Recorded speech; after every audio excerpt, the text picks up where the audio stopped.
السلام عليكم ورحمة الله وبركاته. اللهم صل على سيدنا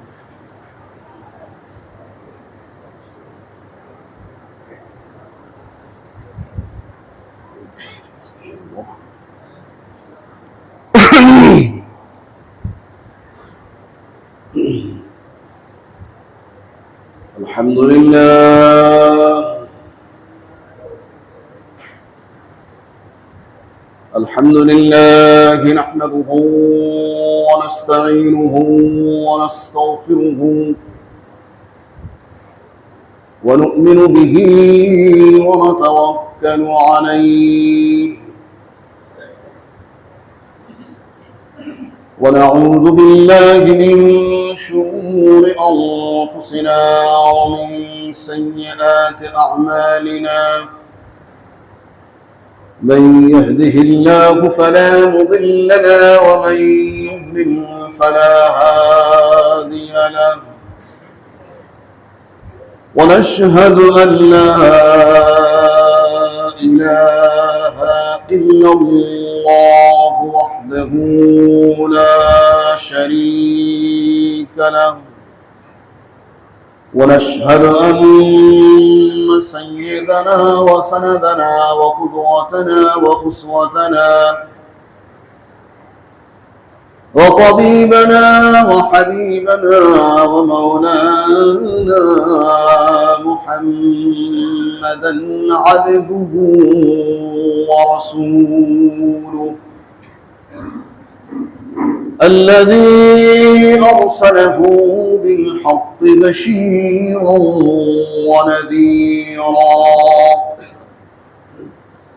وداعيا إلى الله بإذنه وسراجا منيرا أما بعد فقد قال الله تعالى في كلامه المجيد وفرقانه الحميد أعوذ بالله من الشيطان الرجيم بسم الله الرحمن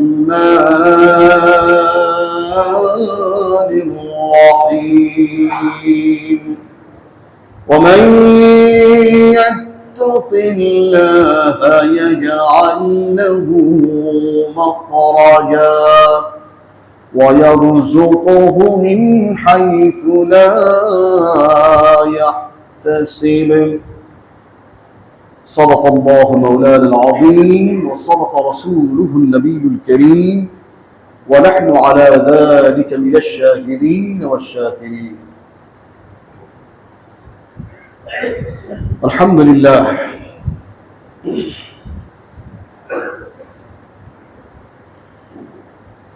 মহাখালী কেন্দ্রীয় জামে মসজিদে পুরো এক সপ্তাহ পর পবিত্র জুমার নামাজ আদায়ের জন্য আগত সমুপস্থিত সম্মানিত মুসল্লিয়ানে কেরাম, বয়োজ্যেষ্ঠ বয়োকনিষ্ঠ সর্বস্তরের সম্মানিত ভাইরা, আমরা প্রথমেই মহান স্রষ্টা, আমাদের নিয়ন্তা,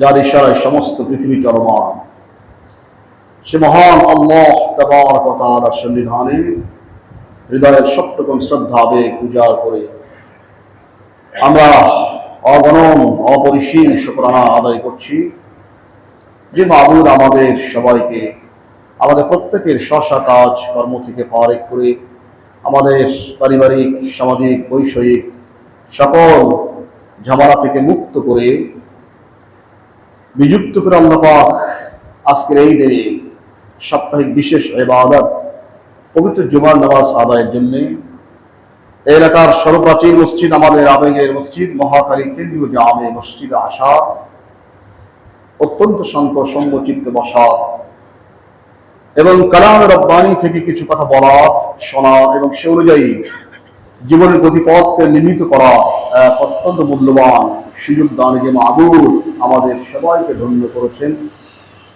কৃতার্থ করেছেন। হৃদয়ের সত্যগুণ আবেগ শ্রদ্ধা উজাড় করে আমরা কায় মনোবাক্যে একবার কারিমাতুর শুকর আদায় করছি। আমরা সবাই সমস্যায় বলছি আলহামদুলিল্লাহ। অসংখ্য দরুদ এবং সালাম নিবেদন করছি আকায়ে নামদার তাজদারে মদিনা মুহাম্মদ আরবি সরওয়ার কায়নাত শফিউ মুশফা বিশ্ব মানবতার মহান শিক্ষক আমাদের প্রিয় রাসূল সৈয়দুল কাউনাইন জনাব মুহাম্মদ রাসূলুল্লাহ সাল্লাল্লাহু আলাইহি ওয়াসাল্লামের শানে, যিনি এসেছিলেন আমাদের মাঝে আজ থেকে প্রায় ১৫০০ বছর পূর্বে এক জ্ঞানের মশাল নিয়ে, এক হেদায়েত নিয়ে, এক গাইডেন্স নিয়ে। হুয়াল্লাযী আরসালা রাসূলাহু বিল হুদা ওয়া দীনিল হক। তিনি তো সেই সত্তা যিনি তার রাসূলকে প্রেরণ করেছেন একটা গাইডেন্স দিয়ে আর একটা দ্বীন হক ইসলাম দিয়ে। গাইডেন্স দ্যাট মিনস কোরআন কারীম, আর দ্বীন হক ইসলাম। এই দুটো দিয়ে আল্লাহ পাক বলছেন আমি আমার রাসূলকে প্রেরণ করেছিলাম। আজ থেকে ১৫০০ বছর পূর্বে মরুর এক দেশে বালাদুল আমিন, অত্যন্ত শান্ত নিরাপদ এক শহর মক্কা মুকাররমায়, কিয়ামতের কঠিন দিনে, যেদিন আমরা প্রত্যেকেই মহা বিপদের সম্মুখীন হয়ে যাব, যেদিন আপনাকে তলাতে, আপনাকে বাঁচাতে, আপনাকে উদ্ধার করতে কোনো কাঁটা থাকবে না, কোনো ত্রাণকর্তা কেউ থাকবে না। না সেদিন আপনার আমার আব্বা মা, না সেদিন সন্তানাদি, না সেদিন ভাই বোন, না সেদিন প্রিয় স্ত্রী, না সেদিন ঘনিষ্ঠ বসন ফ্রেন্ড, সবাই আপনাকে দেখে দূর দূর করে তাড়িয়ে দিবে, কেউ পরিচয় দেবে না। সে কঠিন কিয়ামতের দিনে যে ব্যক্তিত্ব আপনি আমার নাজাতের জন্য বারবার ছুটাছুটি করবেন, সুপারিশ করবেন, কখনো মিজানের কাছে, কখনো পুলসিরাতে, কখনো আমলনামা দেওয়ার সময়, যেন তার একজন উম্মত তার আসাক্ষাতে জাহান্নামে চলে না যায়। অস্থির থাকবেন, কাটা কবুতরের মতো তিনি তোলপাড় মতো থাকবেন। তিনি আর অন্য কেউ না, আপনার আমার নবী সৈয়দুল কাউনাইন মুহাম্মদ আরবি সাল্লাল্লাহু আলাইহি ওয়াসাল্লাম। এজন্য আসুন রাসূল কারীম আলাইহিস সালামের উপরে হৃদয় থেকে উৎসারিত মহব্বত দিয়ে আরেকবার আমরা ছোট্ট দরুদ পড়ি। সবাই মহব্বতে বলি সাল্লাল্লাহু আলাইহি ওয়াসাল্লাম। সম্মানিত ভাইরা, আমি আপনাদের সামনে কোরআন কারীমের সূরা আত-তালাক এর ২ নম্বর আয়াতের অংশ বিশেষ এবং ৩ নম্বর আয়াতের অংশ বিশেষ তেলাওয়াত করেছি,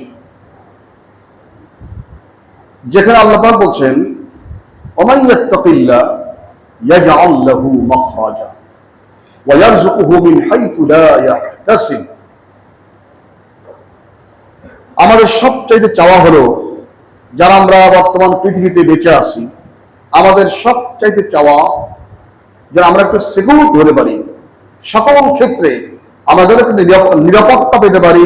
নিজের জান, নিজের মাল, নিজের ইজ্জত, নিজের আব্রু, নিজের সম্ভ্রম, নিজের সম্মান, নিজের ব্যক্তিত্ব, নিজের পার্সোনালিটি এবং শাখসিয়াত, এই ক্ষেত্রে যেন আমরা একটু সিকিউর হতে পারি, নিরাপদ হতে পারি। প্রত্যেক মানুষই তার জাগতিক জীবনে নিরাপত্তা কামনা করেন। এটি আমাদের একটি সহজাত প্রবৃত্তি। আমি নিরাপদ থাকতে চাই, কেউ আমাকে কটু কথা বলবে না, আমার ইজ্জত নিয়ে সিনেমিনি খেলবে না, আমার সম্পদ লুণ্ঠন করবে না, আমার মাল সম্পদ অপহরণ করবে না। সব দিক থেকে আমি নিরাপদ থাকবো, সিকিউর থাকবো, এটি একটা। আর যারা আমি সময় মতো ৩ বেলা একটু ডাল ভাত খাইতে পারি, এই দুটো মানুষের কাছে সবচেয়ে বেশি প্রয়োজন। আমরা বর্তমান পৃথিবীতে মানুষের মানবাধিকার, সে মৌলিক অধিকার কি কি? রাসূল কারীম আলাইহিস সালাম বহু আগে প্রত্যেকটি মানুষের, একটি সমাজের, একটি দেশের নাগরিকদের মৌলিক চাহিদা কি হতে পারে নবীজি আগে বলে গিয়েছেন। রাসূল বলেছেন লাইসা লিল ইনসান ইল্লা ফি সিওয়া হাদিহিল খিসাল। প্রত্যেকটি মানুষের মৌলিক অধিকার তিনটি। কয়টি ভাই? তিনটি। রসুল খেয়াল করবেন, প্রত্যেকটি মানুষের এটি ভাই বল তার অধিকার এটা, এবং রাষ্ট্রের দায়িত্ব এই অধিকারকে প্রত্যর্পণ করা। এক নম্বর, বাইতুন ইয়াসকুনুহু, তার এমন একটা ঘর, একটা বাসা বাড়ি থাকবে যাতে সারাদিন সে কায়িক শ্রম দিয়ে অফিস আদালত ব্যবসা বাণিজ্য কায় কারবার সবগুলো সেরে এসে রাত্রিতে যেন একটু চোখ বুঝে সুন্দর করে ঘুমাতে পারে, এইরকম একটা ঘর, একটা বাড়ি তার মৌলিক অধিকার।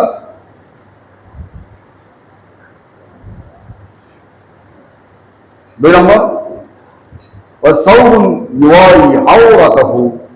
এবং তার এমন একটা বস্ত্র পোশাক তাকে দেওয়া লাগবে যে পোশাকের দ্বারা, যে বস্ত্রের দ্বারা ওই ব্যক্তি তার লজ্জাস্থান নিবারণ করতে পারে, এটি মৌলিক অধিকার। তিন, জিলফুল খুবস ওয়াল মা, রুটি ডাল রুটি মানে খাবার। তারে এক নম্বর একটি তার আরাম বিরাম করার জন্য একটি বাসা, দুই নম্বর লজ্জা নিবারণ করার জন্য একটি পোশাক, মধ্যম মানের একটি পোশাক, আর বাঁচার জন্য একটু ডাল ভাত। রসুল বলছেন রুটি, রুটি পানি, আমাদের দেশে থাকতে বলতেন ডাল ভাত, মানে বাঁচার জন্য আর কি। এই তিনটি মৌলিক অধিকার। চিন্তা করেন, যদি আপনার পোশাক না থাকে তাহলে আপনি আমি কিন্তু মানুষ থাকবো না, পাগল হয়ে যাব। কারণ একমাত্র নির্বোধ পাগল ছোট্ট বাচ্চারা এরা পোশাক রাখতে চায় না, আর যারা পাগল দেবে রাস্তাঘাটে ইচ্ছুরে হাঁটতেছে। এই দুই শ্রেণীর ব্যক্তি ছাড়া, পোশাক ছাড়া কেউ চলে না, চলতে পারে না। এ ব্যক্তিত্বের বিষয়, শাখসিয়তের বিষয়, এটা পার্সোনাল বিষয়। তাহলে পোশাক ছাড়া আপনি এক মুহূর্ত চলতে পারবেন না, আর বাসা ছাড়া চলতে পারবেন না, আর খাবার দাবার ছাড়াও চলতে পারবেন না। মৌলিক তিনটি অধিকার, যে অধিকার ছাড়া মানুষ বাঁচতে পারে না, চলতে পারে না। রসুলের তিনটার সঙ্গে আমরা আবার ধার করে আর দুটো এক করে দিয়েছি। আমরা বলি কি? শিক্ষা ও চিকিৎসা। এখন আমরা বলছি শিক্ষা চিকিৎসা এটি মানুষের মৌলিক অধিকার নয়। মৌলিক অধিকার হলে অসংখ্য মানুষ অশিক্ষিত, চলে কেমনে তারা? যেই জিনিস ছাড়া মানুষ চলতে পারে না, এটা হলো ফান্ডামেন্টাল রাইটস, তার মৌলিক অধিকার। যেমন বাসা ছাড়া সামাজিকভাবে চলতে পারবেন না, পোশাক ছাড়া চলতে পারবেন না, খাবার দাবার ছাড়া চলতে পারবেন না। তার এই তিনটি মৌলিক অধিকার রাসূল বলেছেন। তার আমরা প্রত্যেকের কাছেই সবচেয়ে বড় জিনিস দুটা, একটা নিরাপত্তা, আর একটা হলো একটু রিস্কের সন্ধান, যেন আমি মানুষ হিসেবে ভালো করে বাঁচতে পারি। এই যে দুটো বিষয় আল্লাহ পাক বলেছেন, আমাদের সবার জানা একটি সূরা, সূরা কুরাইশ, যেখানে আল্লাহ পাক বলেছেন الذي فليعبدوا رب هذا البيت الذي أطعمهم من جوع وآمنهم من خوف। আল্লাহ পাক বলেছেন, আমার বান্দারা ফালইয়াবুদু রাব্ব হাযাল বাইত, এই যে মক্কা মুকাররমা কাবা শরীফ আমার ঘর, হে আমার বান্দারা তোমরা সবাই মিলে এই ঘরের যিনি মালিক সে আল্লাহ পাকের বন্দেগী করো, তার ইবাদত করো। তাহলে কি হবে? তাহলে তিনি আল্লাযী আতা'আমাহুম মিন জু' ওয়া আমানাহুম মিন খাউফ, এই ঘরের মালিকের ইবাদত করো, তাহলে তিনি তোমাদের ক্ষুধার সময় খাদ্য দেবেন। মনে করে রাখবেন, ক্ষুধার সময় খাদ্য দেবেন, আর ভয় ভীতি সন্ত্রাসের সময় নিরাপত্তা দান করবেন। তাহলে আমাদের ক্ষুধার সময় খাদ্য পানীয়ের প্রয়োজন, আর ভয় ভীতির সময় নিরাপত্তার প্রয়োজন, এই দুটা নির্ভর করে ফালইয়াবুদু রাব্ব হাযাল বাইত, এই ঘরের যিনি মালিক তার সামনে উন্নত ললাটখানা, উন্নত মস্তকখানা ওই মালিকের সামনে নত করে দাও। সম্মানিত ভাইরা, আমরা যখন হজ এবং ওমরা করতে যাই, হয়তো অনেকে আমরা আরবি ক্যালিগ্রাফি বুঝি না। আল্লাহর ঘরের যে কালো গেলাফ থাকে, সেই গেলাফে অনেকগুলো লেখা থাকে, সব কোরআনের আয়াত, অত্যন্ত ক্যালিগ্রাফিক স্ট্রাকচার দিয়ে, পেঁচাপেচি অক্ষর দিয়ে প্রায় এই সূরা লেখা থাকে। লিইলাফি কুরাইশ, এই জায়গাটা ফালইয়াবুদু রাব্ব হাযাল বাইত আল্লাযী আত'আমাহুম মিন জু' ওয়া আমানাহুম মিন খাউফ। আল্লাহ বলছেন, লিখছেন তারা, মানে কি, তোমরা এই ঘরের যিনি মালিক, এই ঘরে লেখা, এই ঘরের যিনি মালিক তার ইবাদত করো, যিনি তোমাদের ক্ষুধার সময় খাদ্যের ব্যবস্থা করেছেন এবং ভয় ভীতি সন্ত্রাসের সময় নিরাপত্তার ব্যবস্থা করেছেন, সেই ঘর এইটা, এই ঘরের মালিক যিনি তার ইবাদত বন্দেগী করো। সুবহানাল্লাহ লেখা আছে, আমি নিজে অনেক ভাব দেখেছি। এই সেই ঘর, এই যে আজকে আমরা এখান থেকে পশ্চিম দিকে ফিরেছি, কেন? এই দিকে ওই ঘরটা আছে, এই যে পশ্চিম। কিন্তু আমেরিকার যারা, তারা এই দিকে আছে, কারণ তাদের দিক থেকে এই দিকে। কিন্তু আল্লাহর ঘরে গেলে কোনো দিক নাই, কোনো দিক নাই, চতুর্দিকে চক্রাকারে বৃত্তাকারে সকল মানুষ আল্লাহর এই ঘরের কাছে যে নিজের সমস্ত ব্যক্তিত্ব, নিজের পার্সোনালিটি, নিজের পদ পদবী, কে কোন পদের, কে কোন অবস্থানের সব ভুলে গিয়ে একেবারে সকল বান্দারা একাকার হয়ে একজন মালিক, আর এই মালিকের সবাই গোলাম, সব সিজদায় পড়ে গেছে। নামাজ এমন একটা বিষয় যাতে ডান বাম, ধনী গরিব, আমির আশরাফ, উঁচু নিচু, কনির নিচ কিচ্ছু নাই, সব সমান। আমাদের প্রত্যেকের কাজ পাশাপাশি এমন লোক থাকতে পারে যার তুলনায় আমি অনেক নিচু, উনি অনেক উঁচু, কিন্তু মসজিদে যখন আসছি তখন সবাই আমরা এক সত্তার গোলাম হয়ে গিয়েছি। কোন ধনী ব্যক্তি বলতে পারবে, এবার আপনি গরিব, এবার কেন, এটা কি বলতে পারবে ভাই? না, মিয়া সাহেব আপনার অফিস নয়, এটা এবার আপনার সেক্রেটারিয়েট নয়, মন্ত্রণালয় নয়, আল্লাহর ঘর, সবাই অল ইকুয়াল হিয়ার, এখানে সবাই সমান। এই জন্য আর কবি বলেছেন, এক হি সফ মে খাড়ে হোঁদে, এক হি সফ মে খাড়ে হোঁদে महमूद आया न कोई बंदा रहा न कोई बंदे नवाज। সুলতান মাহমুদ আমাদের ভারত যে দখল করছিল, এক মুসলিম শাসক, অত্যন্ত প্রতাপ সম্পন্ন একজন বাদশাহ ছিলেন। আর তার ভৃত্য, তার কাজের ছেলের নাম ছিল আয়াজ।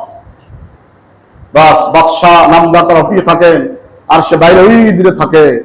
কিন্তু একবার দেখা গেল মসজিদ নামাজ পড়তে গেছে, সুলতান মাহমুদ যেখানে, তার ঠিক পাশে ওই আয়াজ।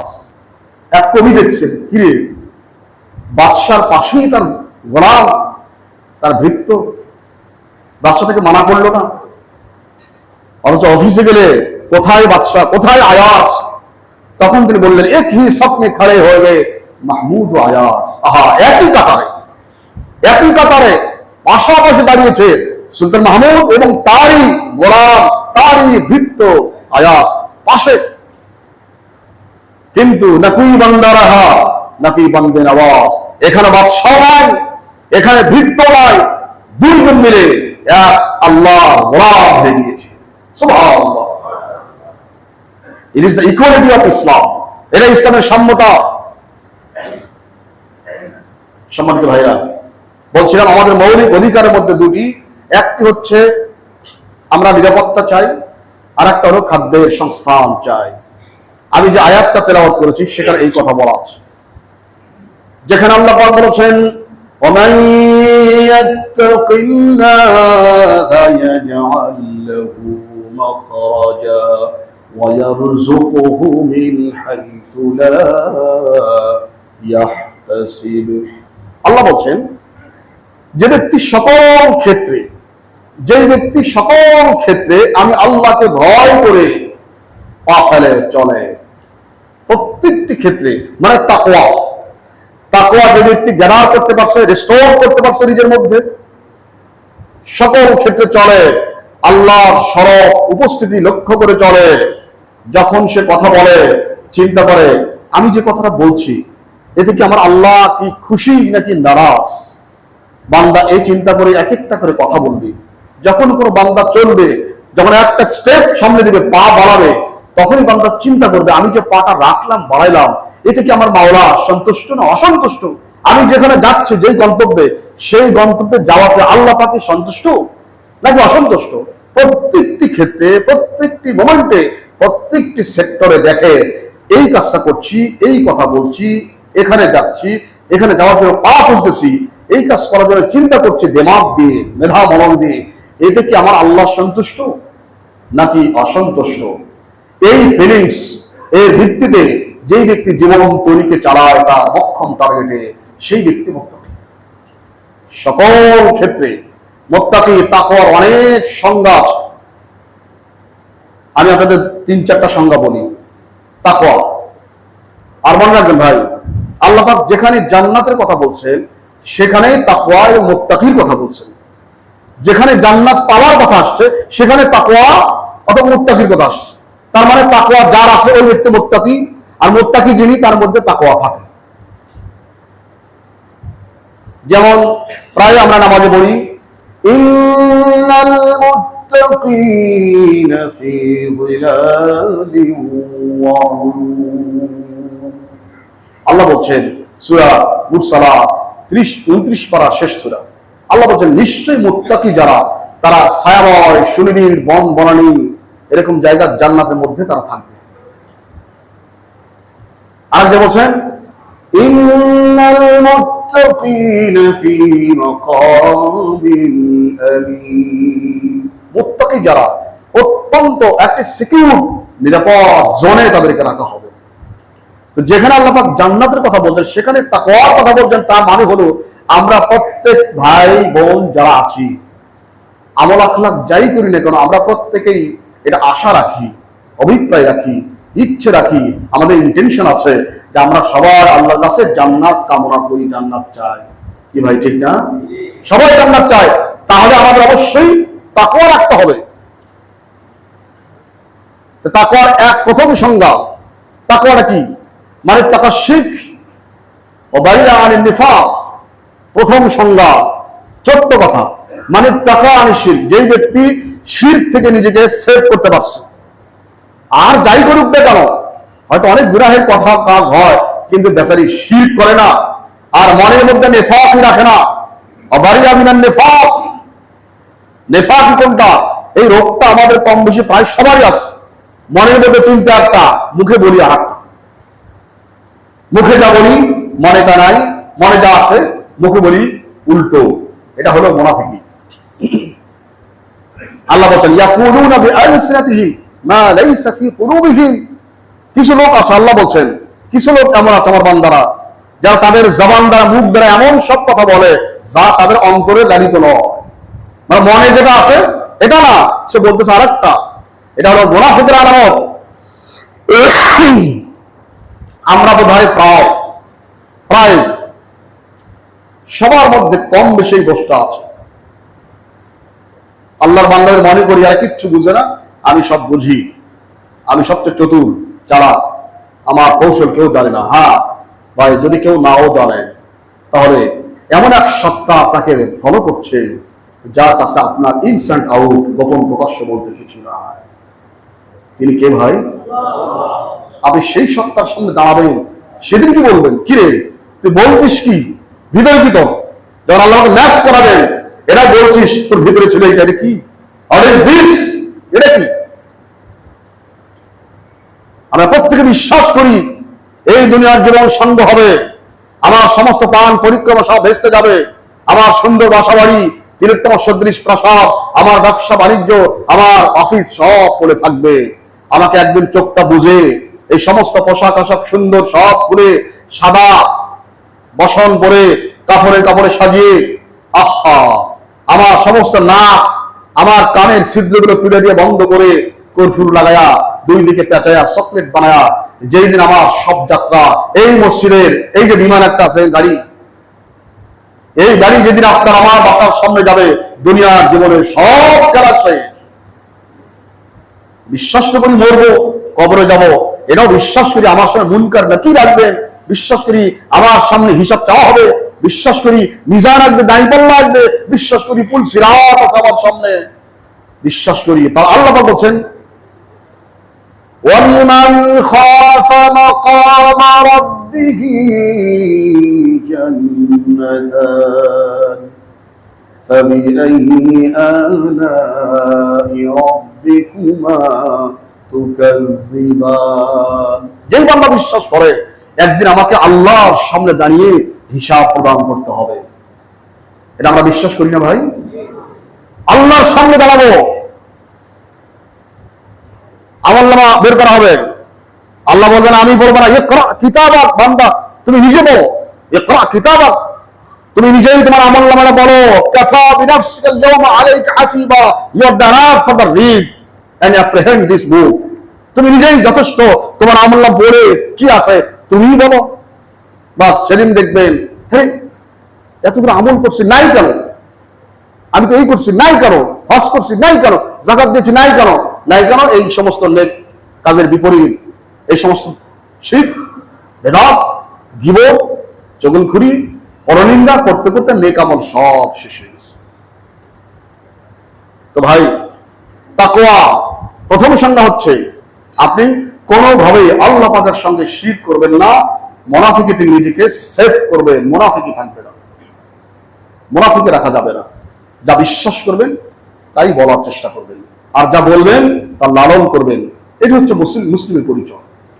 আচ্ছা, এটা একটা তাকওয়ার সংজ্ঞা। আর একটা সংজ্ঞা বলা হচ্ছে যে আল মুত্তাকি, সেই ব্যক্তি মুত্তাকি অর্থাৎ তার মধ্যে তাকওয়া আছে, মান ইদা ক্বালা ক্বালিল্লাহ, সেই ব্যক্তি যখন কোনো কথা বলে এই কথাটা মূলত আল্লাহর জন্য বলে, নিজের ইন্টারেস্ট চিন্তা করে না, আমার লাভ কি, আমার ফল কি, এটা আমার বেনিফিট কি, এটা চিন্তা না করে বান্দা কথা বলে কেবলমাত্র একমাত্র কার সন্তুষ্টির জন্য? আল্লাহ। আর ওয়াইদা আমিলা আমিলা বিল্লাহ, আর ব্যক্তি যখন কোনো কাজ করে সে কাজটাও করে আল্লাহর জন্য, মানে কথা বললে আল্লাহর জন্য, কাজ করে আল্লাহর জন্য, এই ব্যক্তি মুত্তাকি, তার মধ্যে তাকওয়া আছে।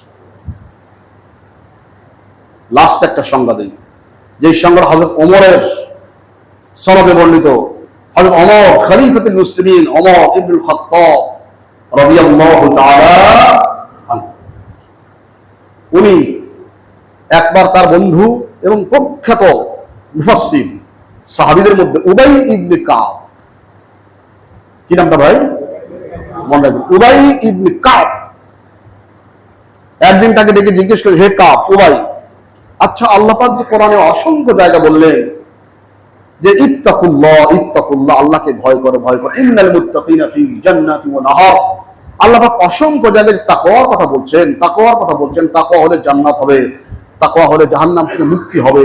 আচ্ছা উবাই, আচ্ছা তাকওয়াটা একটু সহজ ভাষা আমাদের বুঝাই দাও তো, তাকওয়াটা কি জিনিস?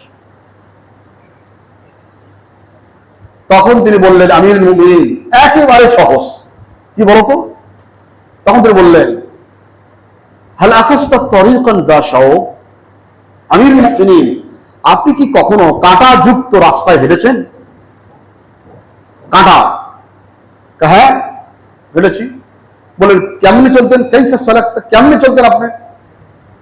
তখন তিনি বললেন, তাশাম্মারতু ওয়া হাদিরতু, আমি যখন কাঁটাযুক্ত রাস্তায় চলেছি যুদ্ধের সময়, রাতে বিরাতে আধারে আলোতে অনেক জায়গায় চলতে হয়েছে, কাঁটাযুক্ত গাছ, চতুর্দিকে কাঁটা, রাস্তায় কাঁটা, চলেছি। বলছি কেমনে চলেছেন? তখন তাশাম্মারতু, আমি আমার লুজ কাপড় চোপড় থাকলে সব টান নিতাম, এটা আটসাপ করে নিতাম, যেন গায়ে না লাগে, এদিকে লাগে টান দিবে, এদিকে লাগে টান দিবে, আটসাপ করতাম।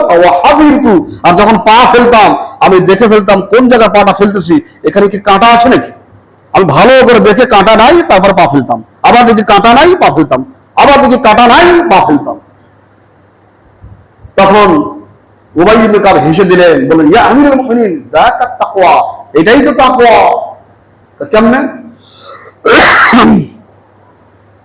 বলছেন ইবলিস, শয়তান প্রত্যেক ঈমানদার ব্যক্তি যে পথে চলে সেই পথে তাকে গোমরাহ করার জন্য অনেক শিরকি, বেদাতি, গুনাহের অনেক লোভনীয় জিনিস দিয়ে তার রাস্তাকে আগলায় ধরে। সুতরাং প্রত্যেক মুমিন ব্যক্তি যখন চলবে এই দুনিয়ার জীবনে এই 8 সাবধানের সাবধানতার সাথে, আর পা ফেলবে চিন্তা করে আমি কোথায় পা ফেলছি, আমার পাকে অক্ষর থাকবে কিনা, আমি আহত হব কিনা, আমার আটকায় ধরবে কিনা, প্রত্যেকটি ক্ষেত্রে দেখে দেখে পা ফেলবে। তার মানে বান্দা যখন আমল করবে প্রত্যেকটা আমল দেখে দেখে করবে, এতে আমার আল্লাহ সন্তুষ্ট কিনা, রাসূল করিম আলাইহিস সালাম সন্তুষ্ট কিনা, এইরকম দেখে দেখে তার একটা মক্ষম গন্তব্য আছে আল্লাহর সন্তুষ্টির ভিত্তিতে জান্নাত লাভ। ওই জান্নাতের পথ পরিক্রমা চলবে, চলতে গিয়ে প্রত্যেকটি পা ফেলবে সাবধানে, সন্তর্পণে, সতর্কতায়, এইভাবে চলবে। এটার নাম হলো তাকওয়া।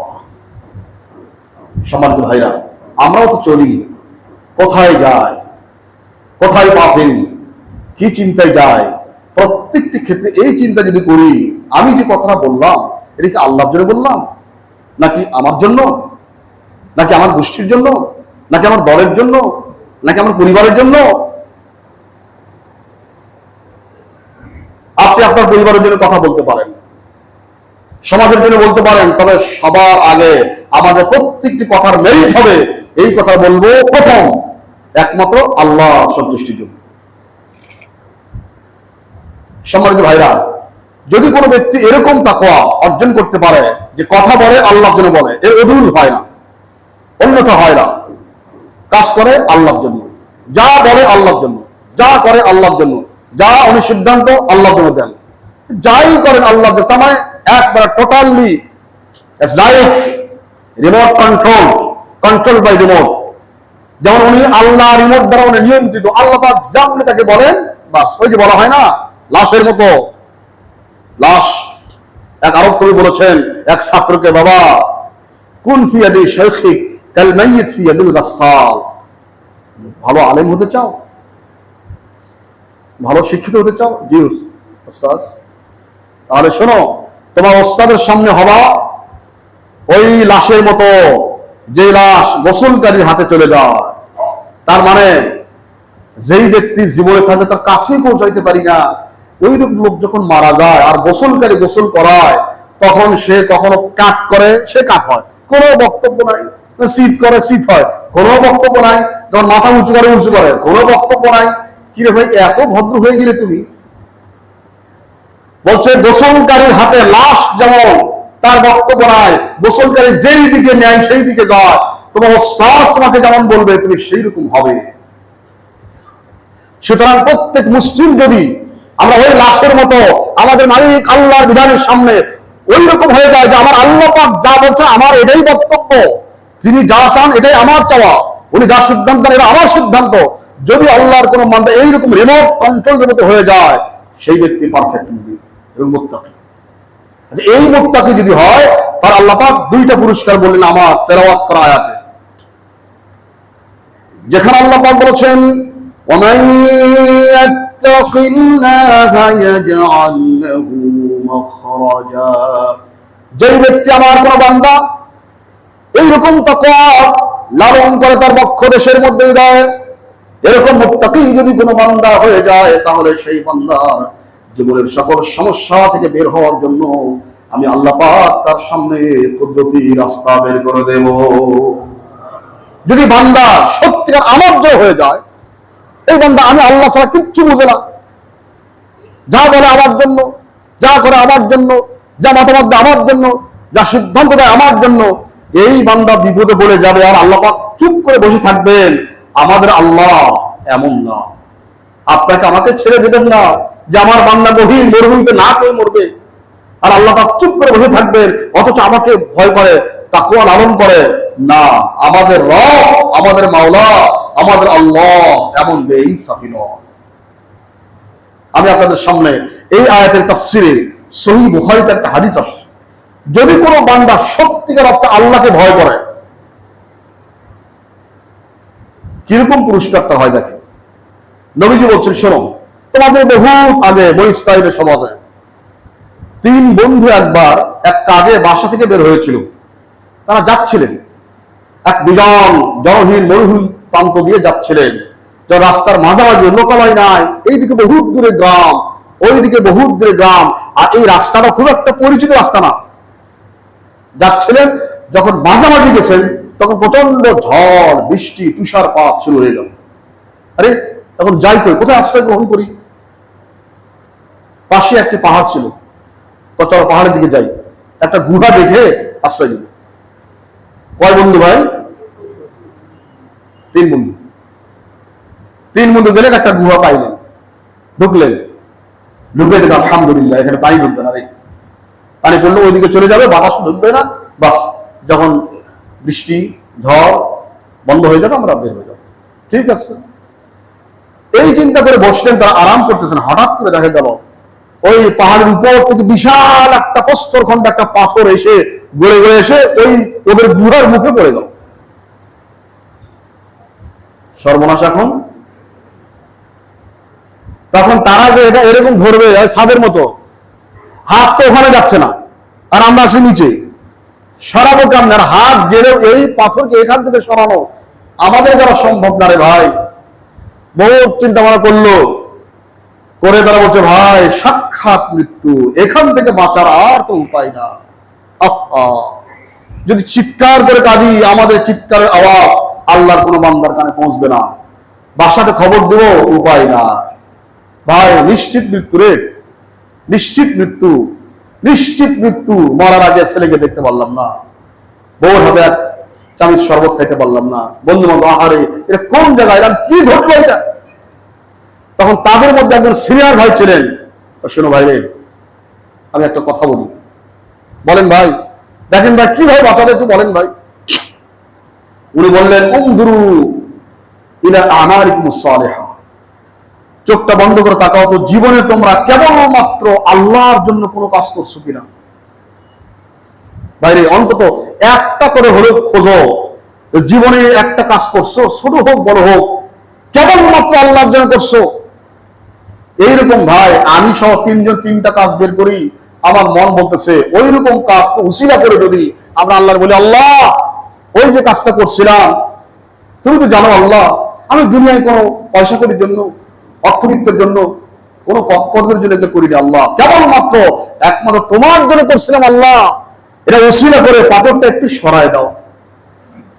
এইরকম দোয়া করি ভাই, আমার মনে হচ্ছে আল্লাহ পাক আমাদের এইভাবে করলে দোয়া কবুল করবেন, হয়তো আমরা প্রাণে বাঁচতেও পারি। বলে শেষ করলেন। এক ভাই বলছে ভাই আমার এরকম একটা আছে ভাই। কি? আমি আমার অনেকগুলো ছাগল ছিল, মেষ দুম্বা ছিল, আমি এগুলো পালতাম। একটা কাজের ছেলে রাখছিলাম চুক্তিতে, মাসে 100 দিরহাম। বাস সে ধরেন 15-16 দিন কাজ করছে, করার পরে সে বলছে স্যার আমি থাকবো না, আমার ভালো লাগতেছে না, আমি চাকরি করবো না স্যার। আরে ভাই করো না, সমস্যা কি? না স্যার কোনো সমস্যা, আমি করবো না স্যার। তাহলে ঠিক আছে, 15 দিনের বেতন 50 দিরহাম। না স্যার লাগবে না, এটা আমি খাইছি টাইছি। আরে না তোমার হক এইটা? না স্যার লাগবে না। ভাই একবারে নিল না, সে চলে গেল। চলে যাওয়ার পরে প্রায় 10 বছর পরে এই ছেলে চাকরি করত, সে অভাবে পড়ে গেছে, কঠিন অভাব, কারো কাছে কিছু পায় না। আজকে 50 দিরহাম তার জন্য খুব দরকার, এত উপকার হইতো। মনে হয়েছে আরে আমি তো ওই যে চাকরি করতাম 10 বছর আগে, ওখানে 50 দিরহাম দিতে চাইছিলাম, আমাকে নেই নাই, আমি আমার মালিক কি বেঁচে আসি কিনা, থাকলে হয়তো ওনার কাছে গেলে আমি চাইলে বোধহয় দিবে, লোকটা ভালো দেখছিলাম। এই চিন্তা করে মনের দুঃখ লালন করে আশা নিয়ে, বুক ভরা আশা নিয়ে, যদি আমার ওই বস থাকে, সাপ থাকে, তারা হয়তো আমার উপকারটা করবে। আসে দেখেন হ্যাঁ উনি বয়স হয়ে গেছে 10 বছর পরে। স্যার আমাকে চিনতেছেন? তো না ভাই একটু হালকা হালকা। তো স্যার না চিনারি কথা, 10 বছর আগে আপনি একটা কাজের ছেলে রাখছিলেন না? কাহা 15 দিন কাজ করছিল? কাহা তার বেতন দিতে চাইছিলেন না? কাহা নেয় নাই যে? কাহা স্যার আমি সেই ছিল। কি বলো তুমি এরকম হয়ে গেছো? কি দিন আসতো ভাই? স্যার কিছু মনে করেন না, মনে কষ্ট নিন না স্যার, আমার যে 50 দিরহাম দিতে চাইছিলেন, আমি খুব অভাবে পড়ে গেছি, আমার দয়া করে ওই টাকাটা একটু দিলে অনেক উপকার হবে। শুনে মালিক হেসে দিল, হ্যাঁ তুমি কি বলো? 10 বছর পরে তোমার 50 দিরহাম আছে? হ্যাঁ, তো স্যার প্লিজ স্যার দিন আমার উপকার স্যার। বলেন এই যে সামনে দেখতেছেন, এই দেখো এই যে ছাগল, মেষ, দুম্বা, কয়েকটা উট আছে না, একটা রাখাল আছে ওখানে, যাও এই ছাগল, মেষ, দুম্বা, উটের যে পাল, এই পালটা রাখাল সহ নিয়ে যাও, সবগুলো তোমার। স্যার আমি গরিব মানুষ স্যার, আমার সঙ্গে ফাজলামো করেন না স্যার, আমি খুবই কষ্টে আছি। আরে ভাই ফাজলামো কিসের বিয়া, এগুলো সব নিয়ে যাও, রাখাল সহ নিয়ে যাও, এখানে 3টা উট আছে আর কয়েকশো দুম্বা মেষ আছে, নিয়ে যাও। ঠিক আছে স্যার, দিবেন না বুঝতে পারছি, আমি চলে গেলাম। আল্লাহর কসম করে বলি সবগুলো তোমার। তো স্যার একটু বুঝাই বলবে, হ্যাঁ শোনো আল্লাহর বান্দা, তোমার যে 50 দিরহাম ছিল না, জি, যখন চলে গেছো আমি মনে করছি না এটা তার হক, হয়তো কখনো তার ছেলে মেয়ে আসতে পারে।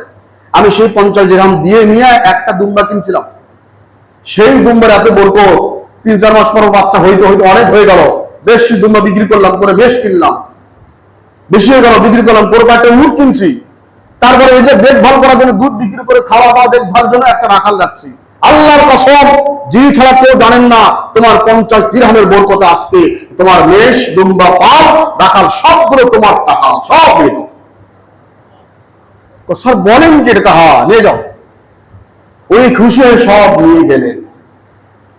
গুহার মধ্যে এনে বলছে, আল্লাহ আল্লাহ কুনতা তাআলাম আন্নী ফালতু হাদা লিওয়াজহিক, আল্লাহ তোমার জাতের কসম করে বলি, ওই কাজটা যদি আল্লাহ আমি কেবল একমাত্র তোমার জন্য করে থাকি, আল্লাহ তুমি ভালো জানো, যদি আল্লাহ তোমার জন্য করে থাকি, দয়া করে আল্লাহ পাথরটা একটু সরাই দাও, আমাদের প্রাণে বেরো না আল্লাহ। বলার সঙ্গে সঙ্গে আল্লাহ পাথরটাকে একটু সরাই দিলেন। তখন আকাশ দেখতে পায়, আরে আকাশ দেখা যাচ্ছে, তখন আশা লাগছে আরে যে কাজ হবে। আর এক বান্দা, তো ভাই তুমি একটু বলো কিছু। তখন বলছে, ভাই আমার একটা কথা মনে হচ্ছে, আমার 10টা বাচ্চা কাচ্চা ছিল, আমি ছাগল, মেষ, দুম্বা চড়াইতাম অনেক দূরে, প্রত্যেকদিন আমি বিকেলের দিকে এসে, আসরের দিকে এসে আমি সবগুলা মেষ, দুম্বা দুধ দহন করতাম, করে গরম করতাম। আর আমার বৃদ্ধ বাবা মা ছিল, আমার একটা প্ল্যান, আমার একটা অভ্যাস ছিল, আমি আমার আব্বা আম্মাকে দুধ খাওয়াবার আগে আমিও খাইতাম না, আমার সন্তানদের খাইতে দিতাম না, আগে আব্বা আম্মা খাবে তারপর আমরা। একদিন দেখলাম একটা ছাগল আমার হারিয়ে গেল, এইটা খুঁজতে খুঁজতে বহুত দূর চলে গেলাম, এটা খুঁজে আনতে বাসায় সন্ধ্যা হয়ে গেছে। তারপরে সবগুলা বেঁধে আমি দুধ দহন করলাম, দুধ দহন করে একটু গরম করে আব্বা আমার কাছে গেলাম, বয়োজ্যেষ্ঠ মানুষ, বর্ষিয়ার মানুষ, তার একটু দেরি হয়ে গেছে, দুজনেই ঘুমিয়ে গেছে। আমি তখন দুধের পেয়ালা নিয়ে মনে করলাম আব্বা আমাকে জাগাই দেবো, মুরব্বী মানুষ ঘুমাইছে, আচ্ছা ঘুম থেকে একটু উঠুক। আমি দুধের পেয়ালা নিয়ে বাড়ির গাছটি আব্বা আমার শিওরের পাশে আমি আস্তে করে দাঁড়িয়ে রইলাম। এদিকে রাত হয়ে যাচ্ছে, আব্বা মা উঠেন না, আর আমার বাচ্চা, ছোট বাচ্চারা এসে আমার পায়ের কাছে এসে আমার 2 পায়ের কাছে এসে পা ধরে কাঁদছে, আব্বু একটু দুধ দাও, আমরা খাই ঘুমাবো, দুধ দাও। না বাবা, আল্লাহর কসম, আমার আব্বা আম্মাকে যতক্ষণ দুধ পান করাতে পারি নাই, আমি তোমাদের দুধ দিতে পারবো না বাবা, আমার মাফ করো, আমার আব্বা আম্মা আমার কাছে আগে, তার পরে তোমরা। এই করতে করতে বাচ্চা কাচ্চারা কানতে কানতে সবগুলো বাচ্চা আমার পায়ের কাছে ঘুমাইয়া গেল, এমনকি ফজরে রক্ত হয়ে গেল। আব্বা মা উঠলেন, বাবা তুমি কি? আব্বা, মা কয়, বাবা জি মা। তুমি ভালো জানো তোমার দুধ তো দিতে পারি নাই, দেরি হয়ে গেছে মা, আবার একটা ছাগল অনেক দূর চলে গিয়েছিল, সেটা খুঁজতে অনেক দেরি হয়ে গেছে, মা আমাকে মাফ করে দিও, আব্বা আমাকে মাফ করে দিও, আমার কোনো কুসুর নাই এতে, আমি ইচ্ছে করে দেরিও করি নাই, আমি তোমাদের খাওয়াতে পারি না বলে দেখো আমার 6-7টা বাচ্চা আমার পায়ের কাছে এখন ঘুমিয়ে না খেয়ে নিয়ত করছিল আব্বা আম্মাকে না খাওয়া আমি কাউকে খাওয়াবো না। খুশি হলেন, আল্লাহ আমাদের সন্তানকে তুমি রহম করো আল্লাহ।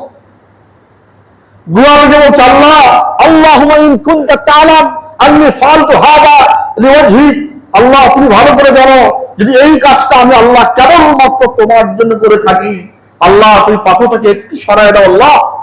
বলার সঙ্গে সঙ্গে আল্লাহ পাথরটাকে অনেক দূর সরাই দিয়েছে, কিন্তু বের হওয়ার মতো না। লাস্টে 3 নম্বর ব্যক্তি, ভাই তুমি কিছু কও ভাই।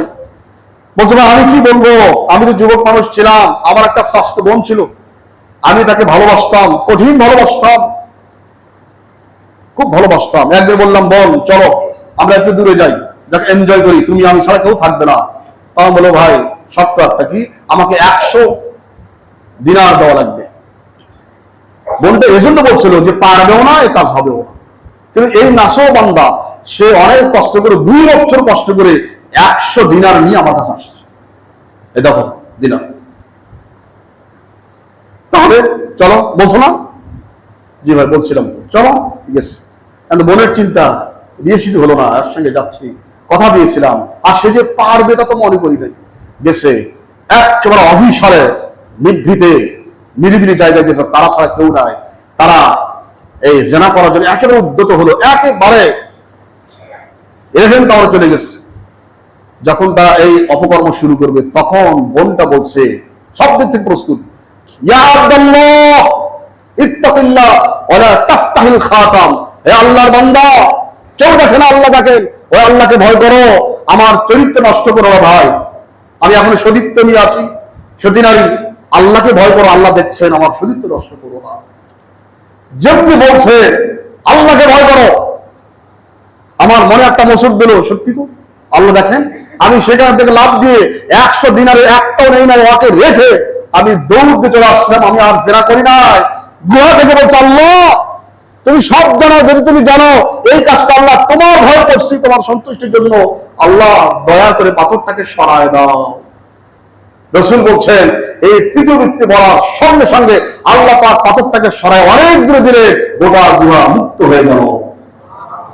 ইমাম বুখারী বলছেন এইরকম তাকওয়া কেবলমাত্র আল্লাহর জন্য যারা কথা বলে, আল্লাহর জন্য কাজ করে, এরা যদি এরকম কোনো বিপদে পড়ে যায়, ওই যে বলছেন না ومن يتق الله يجعل له مخرجا, আল্লাহ পাক বলেছেন আমার কোন বান্দা যখন তার সকল কথা সকল কাজ কেবলমাত্র আমার জন্য যখন করে, তখন ওই বান্দা যদি মুসিবতে পড়ে যায়, বিপদের সম্মুখীন হয়ে যায়, তখন আমি আল্লাহ পাক বান্দার বিপদ থেকে মুক্তির রাস্তা বের করে দেই। তো ভাই আজকে এখানে রাখি। আমরা যদি চেষ্টা করি জীবনের সকল ক্ষেত্রে কেবলমাত্র আল্লাহ পাককে ভালোবেসে তার জন্য কথা বলি, তার জন্য কাজ করি, তার জন্য সিদ্ধান্ত দেই, তার জন্য মতামত দেই, তার জন্য ব্যবহার্য চিন্তা করি, তাহলে যেদিন আমরাও বিপদে পড়ে যাব, এইরকম আমরা তার চেয়ে কঠিন ইনশাআল্লাহ আমাদের রব, আমাদের মালিক আপনাকে আমাকে ভুলবেন না, আমাদেরও বিপদ থেকে মুক্তির রাস্তা তিনিই করে দিবেন। আসুন, আর বাকি অংশ কখনো সুযোগ হলে পরের আয়াতের তাফসীর হবে ইনশাআল্লাহ। আল্লাহ পাক আমাকে সহ আমাদের সবাইকে এই কথাগুলো বাস্তব জীবনে আমল করার তৌফিক নসিব করুন, বলি আমিন। ওয়া আখিরু দাওয়ানা আলহামদুলিল্লাহি রাব্বিল আলামিন। ওয়াসসালামু